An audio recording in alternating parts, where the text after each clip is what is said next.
in California for a certain number of years, the award becomes a grant. If they don't teach in California for the identified period, the award will be treated as a loan and must be repaid. And then we just go into why it's necessary, blah, blah, blah. I think that's pretty solid. Agree. I can't figure out how to leave. Oh, heck. And then our second one says a defined time period be created between TPA submission and before scoring begins to review candidate submissions, identify those that have scoring issues, and allow students to resubmit without incurring additional costs. So this was like the condition code thing that somebody looks at it and says, you know, this isn't scoreable because you did this or that. I I love think that. that's a good one too. Yeah, But I felt really confident after our group's meeting after this one, actually. yeah, Was and there a third one? our final one was we recommend the CTC examine the current credential program standard implementation practices of TPA, IDP, and ILP and the original guidelines and identify where original guidelines need to be enforced, revised, or additional guidelines created to reflect current needs. So basically, we're saying what somebody just said is look at what's already in place, identify the gaps, and either, you know, enforce what you already have or fulfill the gaps. I I think that's good too, because we're I saying, am. okay, we don't, you know, it's like what somebody just said about going through and reviewing all the workbook, you know, the manual and everything. One book, yeah. We're not the group to do that, but we're recommending that staff do that. Look at all the original guidelines and see, are they being Should we enforced? say specific to Program Standard 5 because Program Standard 5 is related to the TPA, or Um, should we well, that wouldn't hurt. Maybe we don't want to leave the other ones out, but maybe we say especially program with a standard focus five. on, yeah. Yeah, or with an emphasis on program standard five, because it doesn't hurt to have them review all of the standards, but I Yeah. mean, Hi, Alyssa. we could add that. And then we said, okay, this is necessary because solutions to issues currently identified may be due in part to flawed or inconsistent implementation, which is right? One of y'all already have access to the Google Doc? I No, can Rebecca's come having a here. hard Yeah. time switching. Or Okay. maybe Alyssa could physically walk over to Adam and let Rebecca get. Access to the Google Doc, but I'm also like trying to figure out how to get the stuff on there, because on that computer. Or get on, can I get on the Zoom? Oh, yeah, you can Yeah. get on from your computer. Okay. Yeah. That'd be so nice. You go on the CTC main page. And then go to the work group agenda and then. Good morning, Hi, group. Devin. Hello. Thanks for coming to our group. Yes. Oh, good. I have the ability to assign people to groups, but I can't figure out how to leave this group. I can close all the Go groups. to the bottom Breakout right. rooms It and says join a leave different room. room. Yeah, Oh, don't leave the gosh. meeting. I Don't. Yeah, don't. I got too in detailed. All right, be right back. Okay. I think, I mean, since we only have three to look at, we're pretty, I mean, we're really happy with our first two, and our third one just that little tweak, right? Muted. Oh, let me see how people voted on ours. Oh, that's good. I hadn't read the public comments from today until Jason brought them up, and they're great. The other thing. I love the public comments. I'd love to hear from Yeah. Yeah.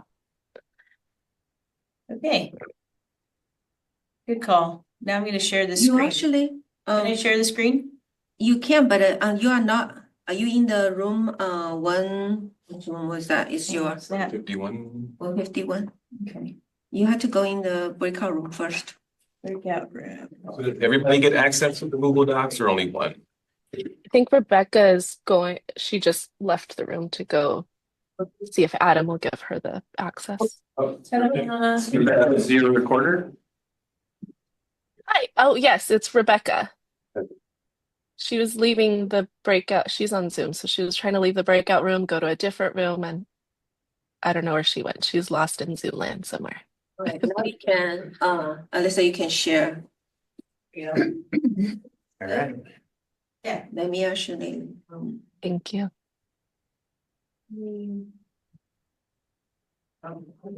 Better? Alright, so. All right, it should be in her inbox. Thank you. You're welcome.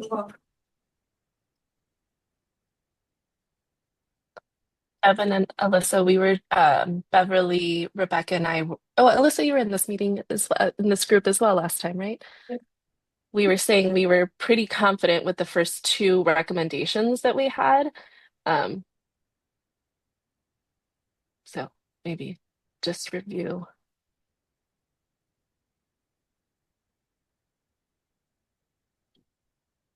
What were you uncomfortable with about 3? Not quite. I don't even think it was just like refining the language to be more specific about which standards or program areas, if we even want to, or if we want to submit as is. But I don't know where.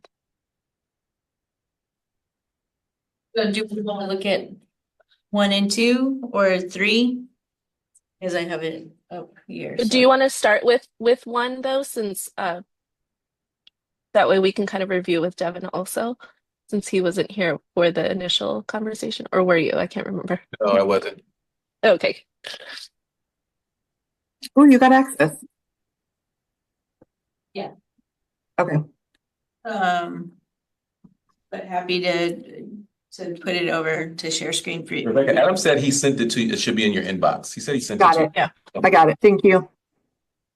But Melissa, you can keep going. If this is your screen, you go. Okay.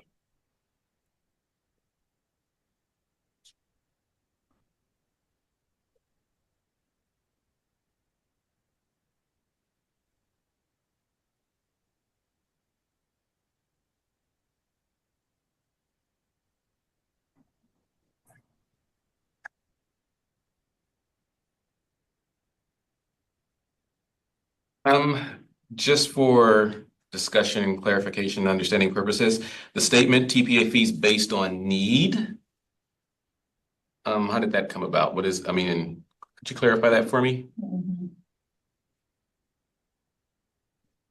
Well, we were thinking about how to make sure that candidates did not have to have an additional fee throughout the year. And so we were thinking that it could be done at the beginning of the year based on an application process, based on So Or applying. maybe as part of their applying for whole, it. Yeah, maybe as part of their whole financial aid package. package. But not calling it financially, because then that opens a different can of worms. Right. Yeah, thank you. I was about to mention that. Okay. Do you think rewording based on need would be helpful? No, I'm just thinking from a candidate's perspective, if for whatever reason my need didn't necessarily meet whatever requirements were set forth, but all my colleagues did, I'd be a little upset. It's like, well, why can't I get a discount, or why can't I have my fees waived?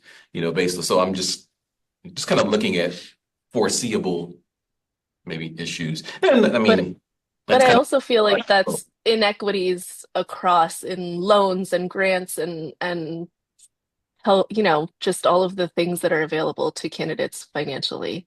I think right. So similar to what I'm sorry. Yeah, so I was just looking at the first statement is, that the state create this program. So my question would be, okay, if the state is creating this program to fund the candidates' TPAs, why does it have to be based on need? Why can't it just be fund the TPAs, period? Yeah, I like that too. Like that. Yeah. I think especially because in some instances, they're not even getting paid for student teaching if they're not an intern or a resident. So essentially, they're all in need. We agree that we take out based on need. I agree. Yeah. Yeah. Okay. I mean, Yeah, and just TPA fees, we want them to be teachers. We don't want them to create change what you do with staff. I mean, it's just pushback if That's real. I mean, I experienced that with a candidate when they were this year about CalFresh, when they were applying to CalFresh. How a lot of other people got it, but he didn't get it, and so that's real. Yeah. And I was thinking similar for the Apple grant, or it's not Apple grant anymore, but the Golden State Award, where some residents or some people entering programs get $20,000 and other people just don't. And yeah, depending on the school that they choose and depending on the area in which they teach. And that's frustrating and disappointing for people too. So I appreciate that. Yeah, let's do that. We want them to be teachers. We don't want them to be burdened by this. And yeah, and looking right. at some of the public comments, some of the responses, I mean, that financial burden is real for just Yeah. about all of them.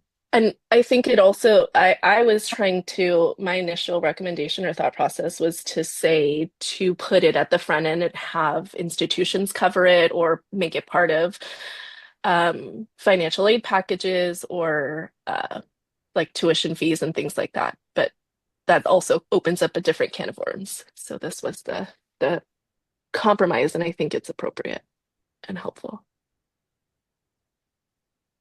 Okay. So is that I'm ready to Wait. sign up on this one. a wing sentence? Oh, I'm sorry. Go ahead, Rebecca. Oh, I said I'm ready to sign off on this recommendation. I am too, and keep in mind that the state has a history of running this exact type of program. Mhm. Great. I'm confident with this. Yeah, let's move on to the next one. Thanks, Devin. You're welcome.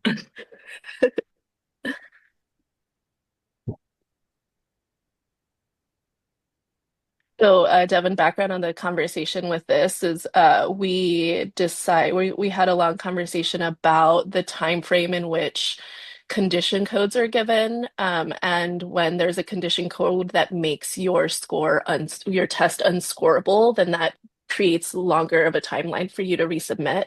So we were asking to create a window or a time period between scoring and submission, or submission and scoring, so that if there are any assessments that have an unscorable, they can resubmit immediately without having to continue to wait for feedback. I love it. So creating some sort of, time period between actual submission and scoring, and there's no, Penalty. thank you, yeah. So that way, if there are some condition codes that can be easily remedied, they can do them right away without having to wait or having to pay again. I love it. Great. Yeah, I'm confident with that one too.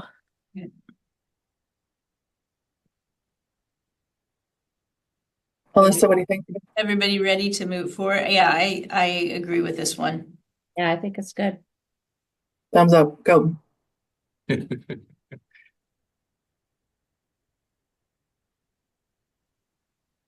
this is the one where we're basically saying we just need to look at what's already in place and see, is it not being enforced? Is it sufficient? Does it need additions? And I think, was it you, Vanessa, that recommended that we add an emphasis to standard 5? Yeah. I like the word operationalized. There is a different word that we can use other than enforced. I don't know. Enacted, maybe? I don't know, just enforced for me just sounds really harsh. I think measures of accountability. I don't. Well, we're talking about program standards, which is Oh, how right, that's right. program gets accredited. And so standards are enforced. That's what the whole process of, program review is about, is enforcing the standards. So yeah, it is harsh. If we were talking about candidates, I would hate that word. But we're talking about the programs, and that's sort of the language that's used. So how does this relate to the overarching heading of cost and financial accessibility? I also think this is similar to the recommend or the other group of the ILP or continuum or something. Wasn't there another group working on something like this? And this applies also to the number 3 that we were working on yesterday. I remember thinking about, because we are referencing what needs to be done for accreditation. Devin, I don't remember how we got here. I think this was an attempt to think about like how many times that teachers would need to retake the TPA and the fees associated with that. I think that was the original line of thinking, if I'm not mistaken. And if I remember, I think this is the conversation I had the program standards out and was like, look, it says it right here, but nobody is using it. It says it right here, but there's no follow through, you know? So I think that's where this kind of came from. And I think this is what we're doing as our whole entire charge, is trying to figure out how we can enforce all of these things. So I don't Yeah. know exactly if it aligns with cost and financial accessibility. But I don't want to give it up. Yeah. I like Maybe Alyssa? how it relates. I mean, it's well developed. I like it. I was just wondering if there was No, it's Yeah. a good question. That is a great I think question. I think RDA, if we are going to edit this one, I think that first statement recommends that the CTC examine the current credential program standard 5.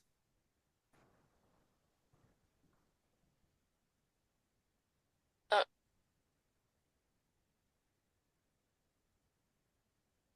Oops. or maybe with an emphasis on program standard 5. Implementation standard 5. Right here. Mhm.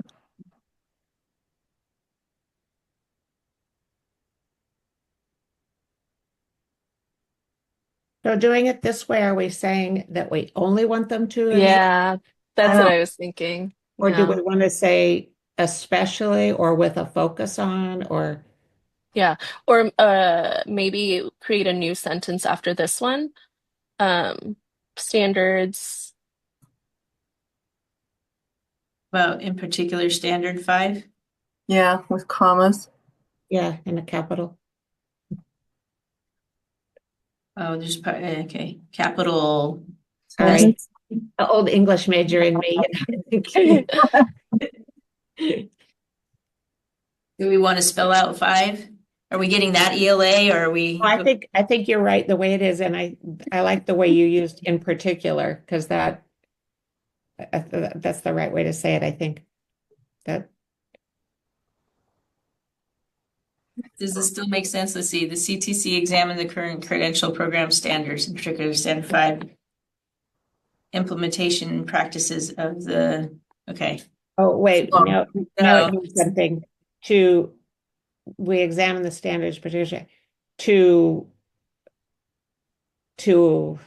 something like evaluate the implementation process practices. Or we We could want go to examine back. them, Yep. right? And then Evaluate and revise.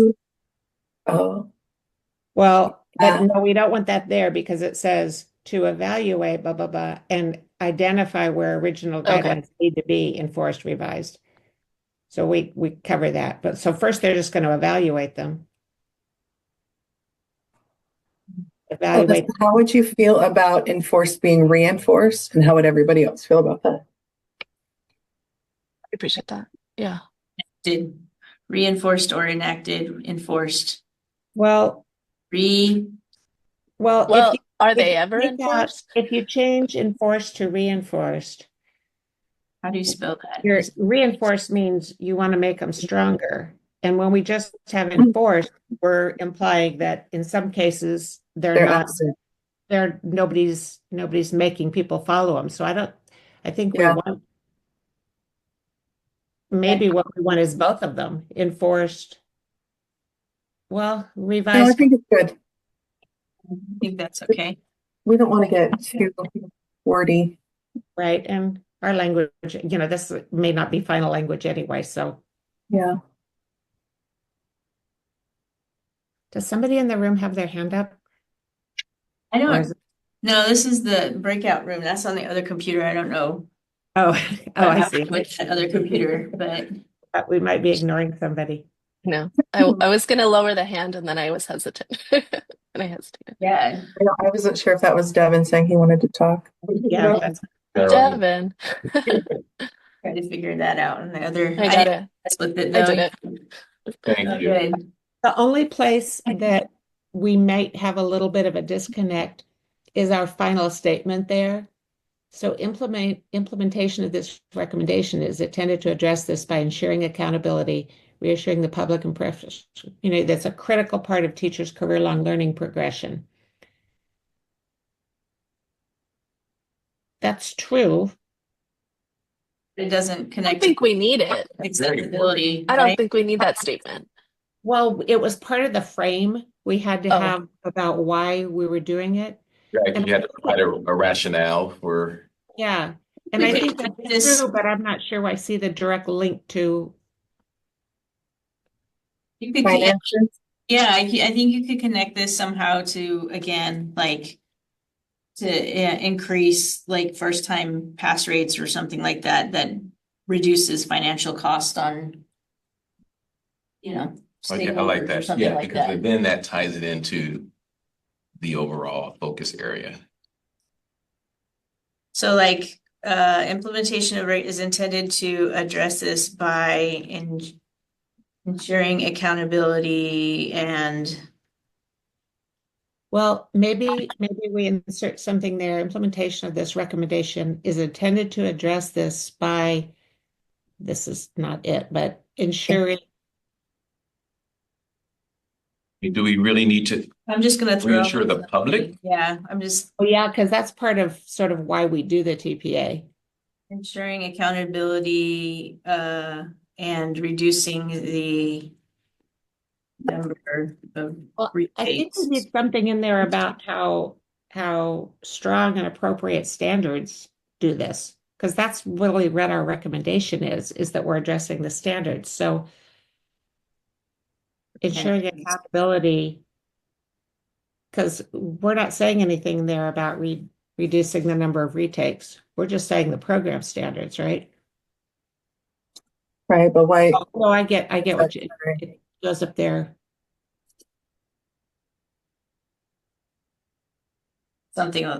Somebody can read, Wordsmith it. wordsmith this and it's like spell check. Yeah. Yeah, I did mean financial costs. That's what I did mean. Then you'd need a comma after cost. Right. There we go.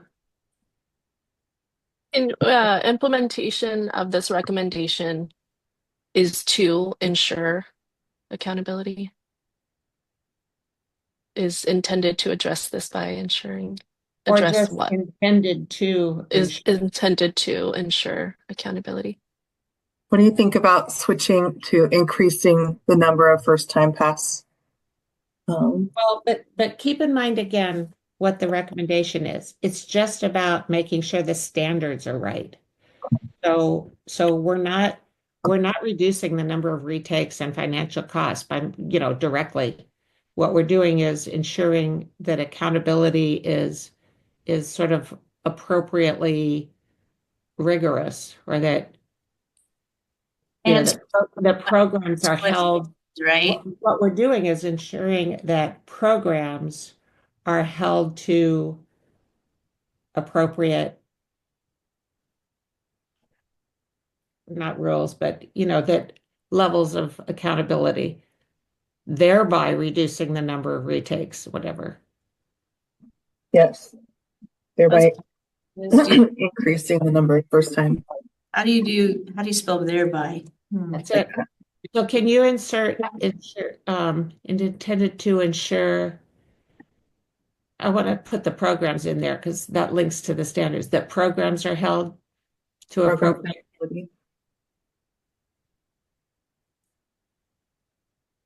To ensure that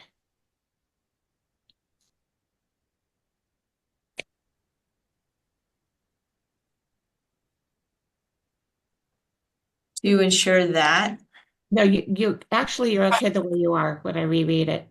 okay, Maybe a comma after accountability.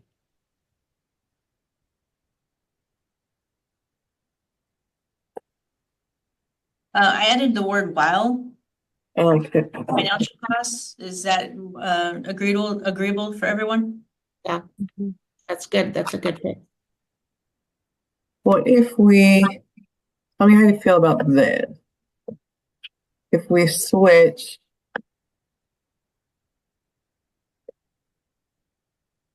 thereby, we could just do this. Reducing financial costs by increasing. I don't know. I'm just trying to do stating it positively, but we can do this by I was also wondering about like, okay, this might be too fine detail, but ending with the financial cost statement and like so that you have program accountability and then reassuring the public and then ending with the cost thing. Yeah, I think that's a good fix. I also think we take out decreasing the number of retakes because that's a very specific outcome. Like we want to ensure program accountability, which would result in a whole lot of things, including retakes. But thereby, no, we want to keep thereby reducing financial costs. But I was just moving it to the end of the statement here. oh, okay, okay. Yeah, so like doing something like this.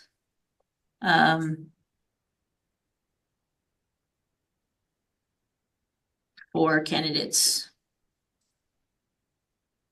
Well, then the thereby comes out, it just becomes an and.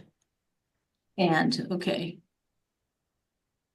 But can we take out the decreasing the number of retakes? Yeah, this is. So now what do we have? Implementation of this recommendation is intended to ensure program accountability. Oh, well, there now you got it thereby, comma, thereby.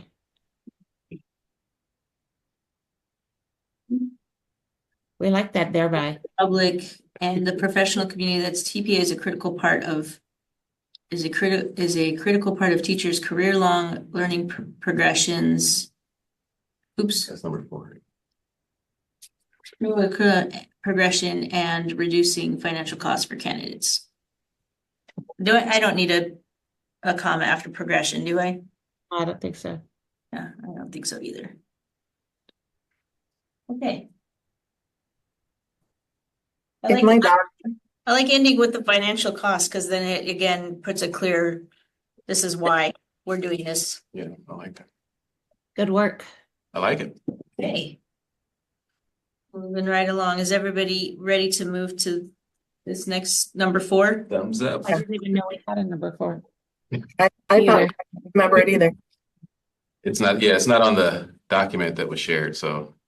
Okay. Oh, it's the Isn't this shadow the same recommendation. one? Oh, it's the same one. It's the same one. Delete. Woo! We did it. So if you transmit these back to Adam, you should tell him that the only one we made edits to was number 3. Yeah. That we have 3 now, and Instead of 4. Yeah. first 2 stand as written. So scary. Can you all hear my dog? It's freaking me out over here. I saw it go. You. Okay, so these we have 3. Or is there? I want to open a can of worms. Is there any explanation for a 4? I don't think so. I mean, I'm just looking at the brainstorm ideas. I think they're covered really. I think the core of it with the financial cost is addressed in the first 2 recommendations. Yeah. Yeah, well, you look at the ones with graphs, the non-scorable condition codes, we addressed that, right? By that waiting period thing. We didn't address this, eliminate additional costs for candidates that need to retake for any reason. I think we addressed the condition code one.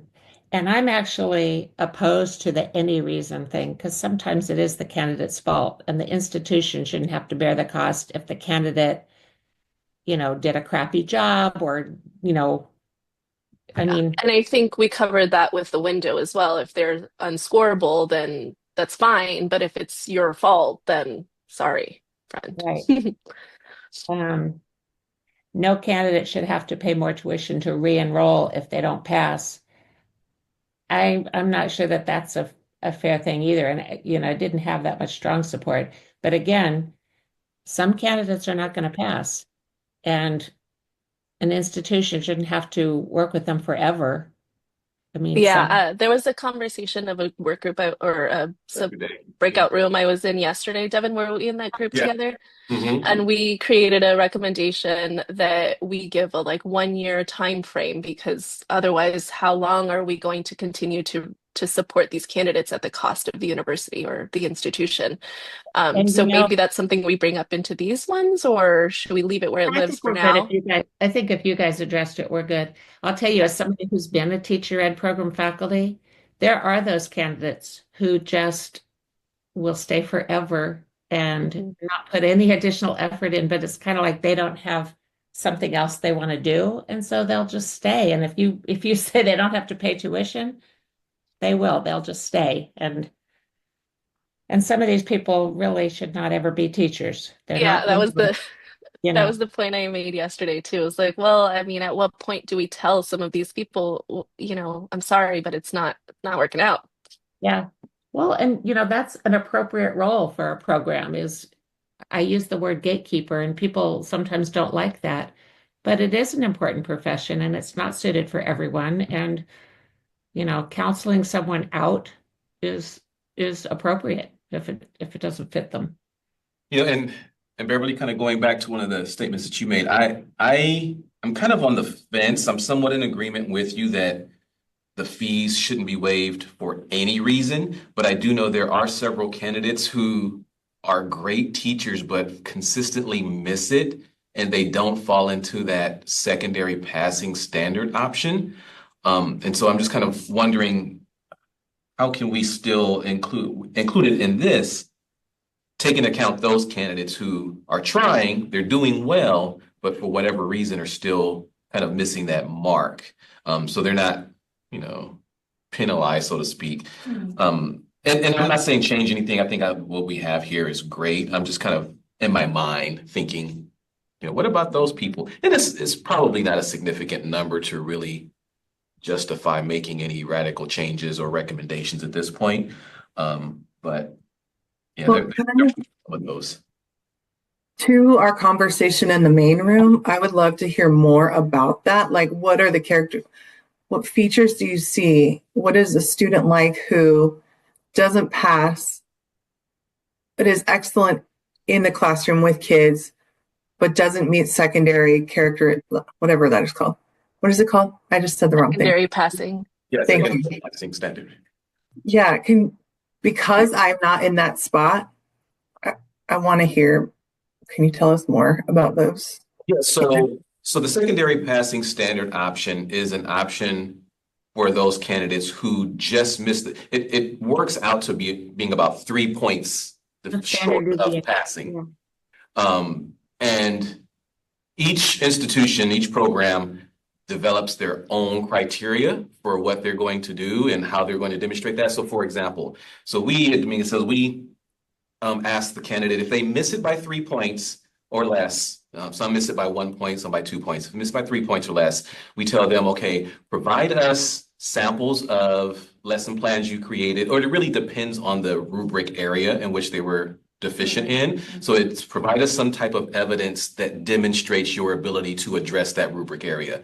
In addition to that, they have to provide observation evaluations from either their mentor, site supervisor, site administrator, and they have to have a written statement from their supervisor or mentor attesting to their ability to address that area. If they provide that information, then we can say, you know what, although in the Cal TPA, you missed it by this many points, you've demonstrated to us that you're competent in this area, and so we will grant you that passing standard. And so there's a form that we fill out when we send it to our credential analyst, and when they're done with the program, that gets sent over to the commission to say they've satisfied this, the TPA based on this secondary standard option. We have, Endorse them. evidence Yeah, to demonstrate that they've done that. your example is one of an institution that really takes care with that and like only uses it for people that you really feel like are good. And even though they didn't pass, because this whole secondary thing is a relatively new thing. And it was meant to address exactly what we're talking about. Teachers who are good teachers, but for some reason didn't pass. And it gives the institution the opportunity to say, hey, we know this person. We will vouch for them. Even though they didn't pass, we'll vouch for them. And it gives them a secondary way to do it. Right, and they don't have to pay for anything Right, extra. they don't pay for anything. But I have but the an, question now is we're talking about is the one standard deviation a big enough window? Because you're saying that problem still exists. There are people who don't pass and who are good teachers. And that's what this was meant to do. People who don't pass who are good teachers, they have another way of passing. And so, But then there's like another, I mean, there's another example I have of that is the at a different university that I've worked with, and one of my grad teachers had to do that, had to pay for an extra class. It was like I didn't pass the TPA class that they set up, they use this university. So they, again, in that sense, the candidate is incurring the cost of. Is it so that they would take the TPA again, or is it so the institution Which- would certify their secondary score? Yes, exactly. and that's all up to the institution. Yeah. And so I can tell you now, I know two institutions specifically. I don't want to name them because I don't want to put them out there, but Exactly. they use the secondary standard option, and they just say, you know what, you've went through our program. We know that you're a good teacher. We're going to say yes anyway, regardless of them providing any evidence or support. They just say, we don't care what the TPA says. We know that you've gone through our program. If you were successful in our program, you've demonstrated that you're a competent teacher and you have met all the TPEs. So we are just going to say yes to the secondary passing standard option. I've asked Mary before if the CTC collects any data on individual programs and how many candidates they use that option for, because they do, because they've asked us. Yeah, because if an institution wants to advertise that they have high pass rates, they could use it without any criteria, just say, yeah, you went through our program, you're close enough, we're gonna certify you as passing, which is different from what you said at Dominguez, where they have to go through a lot of demonstration to show that they do have to put an asterisk by that secondary passing standard. So although it's identified as passing, there's that little mark that says, okay, you passed, but you used, and I guarantee you, I know one university specifically they're going to be dinged on their next accreditation because they have had a boatload of candidates that they've passed with that secondary passing standard option. And just to say, we don't want you to suffer through the TPAs anymore. And like I said, the percentage of students or candidates like that is probably so small. So we don't require them to take any of the classes. We do offer an optional class, but it's optional. So if they failed the TPA and they think they need additional support and they want to have that ongoing hand-holding step-by-step again, they can pay for a class that we offer through our continuing education program, which is significantly discounted. It's $600 as opposed to, $2,800 for a class. They can do that, but we don't require And that. that course is specific to pass or prep for TPA? Yes. Well, and just to take, because of my former job, taking the institution's point of view as well, I think institutions that just sort of automatically say secondary pass rate for anybody who comes close, institutions that really care about their program quality and stuff, I mean, their reputation is on the line. They don't want marginal candidates to be out there teaching in their partner districts who are not good teachers. And so if they certify people who are not good teachers, it's going to come back on them. So you do want them to sort of use the secondary pass rate with some discretion, kind of like what you're describing, Devin, about ensuring that it was just sort of a test anomaly, not an indicator of teacher quality that they came that close and didn't pass. And that's how they justify it by saying, we will vouch for you. We believe that you are a good teacher because you completed our program. And so that's how they justify it, whether, that's true or not, don't know. Well, I kind of think that the whole secondary pass rate issue was meant to address this thing Yes. about the teachers who don't pass. Yes. And our question is that window big enough or is it too big? Or, it's kind of like, and how are people using it? Well, Right? I had a very lengthy discussion with some of the commission reps when they were discussing unveiling this or when they made this public. And there was no clear response as to how they came to that number, the one standard measure. Right. I still don't understand, and no one really understands, and no one's been able to give me a clear response. And so one of our work groups yesterday, there was a discussion on increasing that number, rather than making it one standard error measure, increasing it to maybe two, or, having a point spread. Instead of saying standard error measure, just be clear, this many points. If you miss it by this many points, make it 5 point. So, I mean, there's discussion on making a recommendation. I don't know if that's going to move forward. Sorry to interrupt. How much more time do you guys need? We are finished. We are done. We're ready. So 7 to 8 more minutes and we'll reconvene. So But Devin, I think, to get back to what you were just saying about increasing it, we have to remember too that the passing score that California sets, when you talk about increasing the window for the secondary passing score, what you're essentially doing is lowering the passing score. And the passing score itself has been sort of arbitrarily set that staff recommended a passing score. But what the commission did was look at the passing scores that EdTPA, for example, uses in all other states and sort of picked one that they thought would be sort of politically, publicly acceptable, as California not having the lowest standards in the state, but also they didn't want to go so high that we would face more of a teacher shortage because people couldn't pass. And so already the passing score is not some magic number, it's a political number. And so when you talk about adjusting the secondary rate, you're basically saying lower the score. And we already do not have the highest passing rate in the state, or even, I think, the middle. We already have a relatively low pass rate compared to some other states. And that's not the rep California has ever wanted, that, it's that we have low standards. So the whole concept of how we adjust that secondary passing rate gets kind of complicated in that, because that is what you're doing essentially, is saying, like, if we had a pass score, this is an arbitrary number of 50, and that's our pass score. And then we say, okay, the secondary pass rate, we can have one standard deviation, and that takes it to 47. 47 becomes our pass score. And if we say we want to increase that range, 45 becomes our pass score, and we're just moving down. And so the psychometricians that analyze and recommend those things would have a lot to say about what we do with that window. And I already share with candidates, and I kind of put it in a different perspective for them. I say, there's 40, Cal TPA specifically, cycle 1, there's 40 points possible. You only need 19 to pass. And when you look at it that way, they think, wow, that's less than 50%. That's all I need to pass.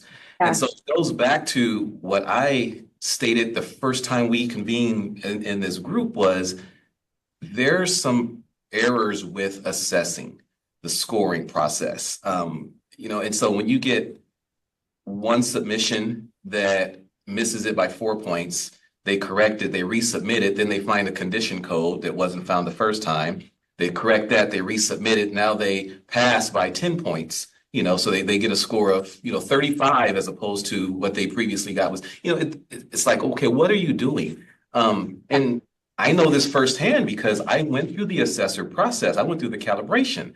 And I said this before, the reason I stopped was it was look for errors first.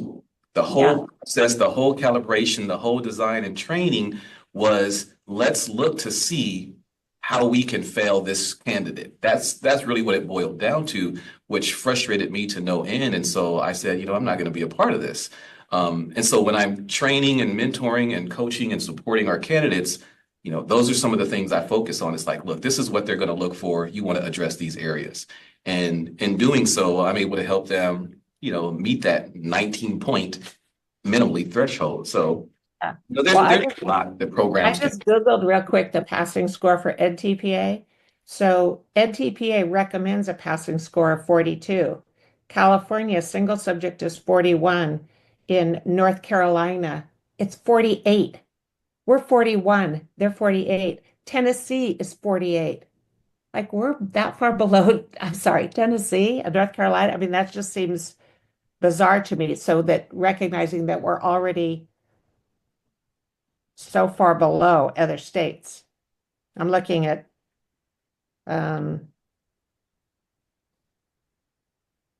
Georgia, Hawaii. I mean, we have a pretty low pass score already.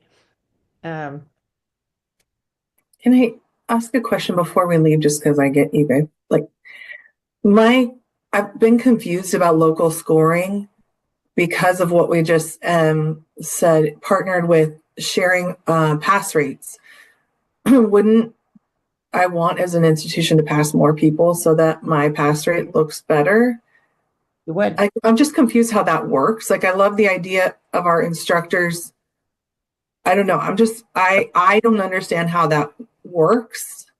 Yeah, I think one of the issues, I know we've had that discussion and I've talked to a few other colleagues at other institutions, and it's kind of boils down to just your philosophy within your program. Some just want the numbers. Some just want to look good regardless.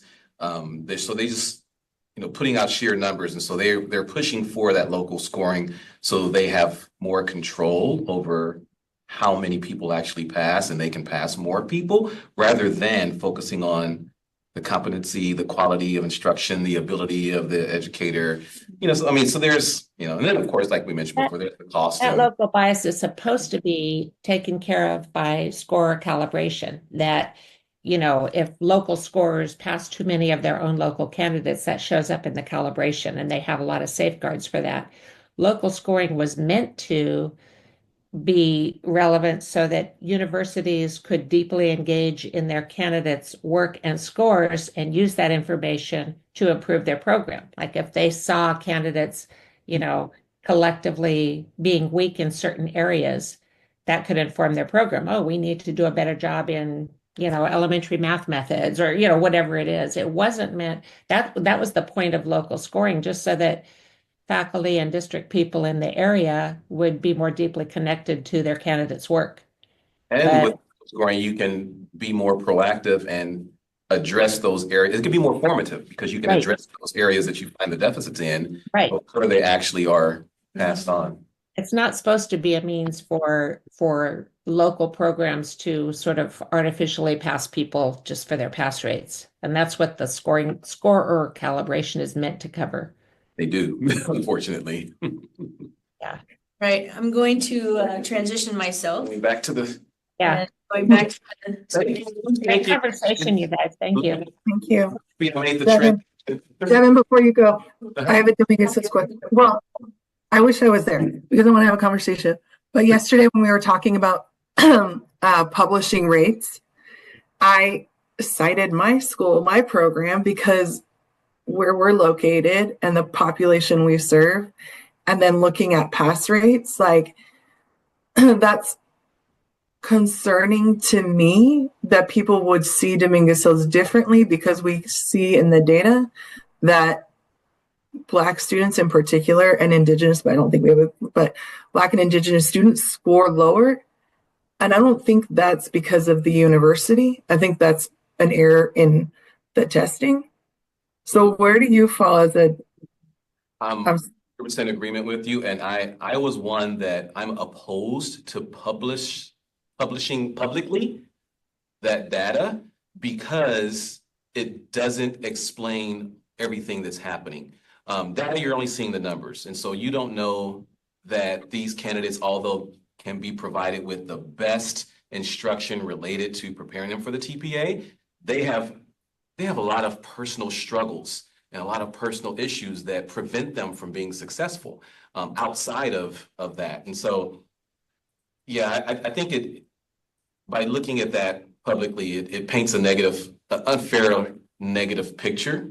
And it's not a clear representation because without context, it doesn't give you all the information. So like you're exactly right. Like you said, and we've had, so I mean, I could talk to you about this forever because we've had this discussion. And I brought this up last year where I found that for the Cal TPA specifically, in cycle one where you have to pick the focus student, 100% of our candidates who are completing the TPA for their third focus student selected a student who they thought had trauma. It happened to be all of those students were Black students, sometimes the only Black student that they had in the classroom.